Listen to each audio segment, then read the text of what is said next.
کہ جو 1947 میں ہم نے اپنی بہنوں کی عزتیں لٹائی تھی نا، وہ ضائع نہ جائے. آج ان کی روحیں تڑپ رہی ہوں گی، قبروں میں تڑپ رہی ہوگی وہ بہنیں. خدا نہ حادثہ وہ ہمیں کم از کم یہ دکھتا نا کہ ہماری بہنوں کی عزتیں لٹی حرامزادے ہندوؤں نے یا انگریزوں نے.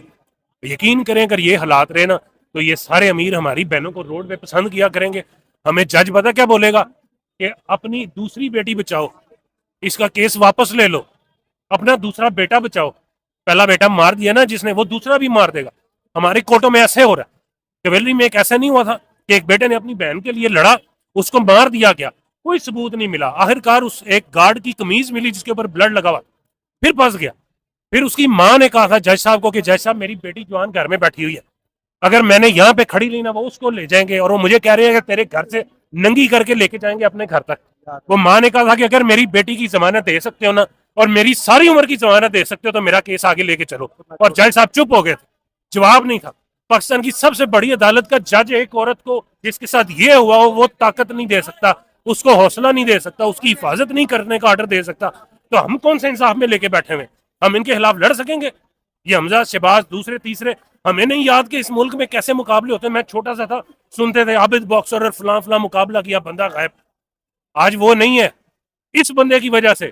اس لیے تھوڑی کہ ہمارے پاس ٹیکنالوجی آ گئی ہے، اس لیے تھوڑی کہ ہمارے پاس آئی فون آ گیا 2-2 لاکھ روپے کا، اس لیے کچھ نہیں ہوا. یہ سارا کچھ وہی ہے. صرف اس بندے نے اتنی سمجھ دے دی ہے کہ جو غلط کرے گا اس کو بولو، کم از کم بولو. میں نکلا ہوں نا بولنے کے لیے، میں ہاتھ میں میرے گن تو نہیں ہے لیکن میں بول رہا ہوں جو میرا ایمان کہتا ہے، جو میرے نبی نے تعلیمات دی، جو قرآن میں پڑھا، میں وہ کرنے نکلا ہوں. اس بندے نے مجھے بتایا کہ غلط ہو کم از کم بولو، تاکہ قیامت والے دن یہ نہ کوئی بولے کہ یہ بلو کا پٹا بڑوا چپ کر کے بیٹھا ہوا تھا اور ہمارے سامنے ملک میں زیادتیاں ہو رہی تھی. میں تو کہہ سکوں گا نا، میری یہ ریکارڈنگ آج بھی آپ دو گے، آپ اس دن بھی گواہی دو گے کہ میں نے اس بندے کو وہاں پہ دیکھا تھا اور یہ کھڑا تھا. بچے کو کیوں لے کے آئے؟ اسی لیے کہ آپ سب کو بھی یہ لگے کہ یہ گولیاں نہیں دینے آیا. یہ بھی تو ہو سکتا تھا کہ میں بڑے آرام سے آتا، آرام سے بیٹھتا، جدھر رش ہوتا میں تھوڑا سا دور رہتا اور جاتا سیلفی لیتا اور لگا دیتا جی میں کھڑا تھا. سب سے اپنی میری زندگی کی سب سے قیمتی چیز یہ میرا بیٹا ہے، اس کو میں نے آگے بٹھایا ہوا اسی راستے کے اوپر جدھر سے خدا نہ کوئی آئے گا تو یہاں سے چل کے جائے گا. اس سے بڑی ہمیں کیا ہے؟